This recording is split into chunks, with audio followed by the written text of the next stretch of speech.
हाय, मंगल्स किचनमध्ये तुमचे स्वागत आहे। मी आज मंडईतनं भोपळा घेऊन आलेले आहे, काशी भोपळा। तर ह्याच्या बिया काढून मी स्वच्छ धुवून घेते। आता हा भोपळा मी स्वच्छ धुवून घेतलाय। आता ह्या कुकरमध्ये मी पाणी ठेवले, मोठ्या वाटीने किंवा एका ग्लासने ग्लासभर असं। तर मी हा भोपळा आता ह्याच्यात मी शिजवायला ठेवते।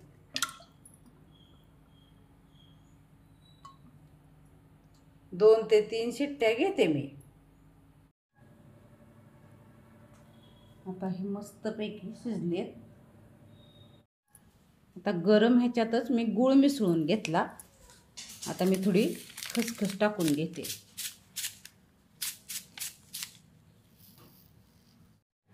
आता मी गव्हाचं पीठ जेवढं बसल तेवढं मी मळून घेते। आता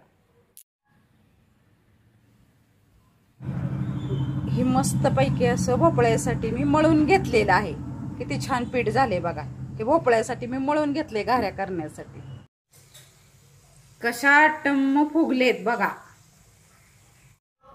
ह्या अशा मी छान भोपळ्याच्या घाऱ्या केल्यात। ही चांदणी अशी केलेली ना माझ्या नातीला खूप आवडते, म्हणून मी केलेत। ह्याच्यात तुम्ही वेलदोडीची पूड सुद्धा घालू शकता। मी घातली नाही कारण आमच्यात आवडत नाही। तुम्हाला आवडत असली तर तुम्ही घालू शकता। ही चांदणी केली माझ्या नातीला खूप आवडती म्हणून। कशा वाटल्या तुम्हाला भोपळ्याच्या घाऱ्या?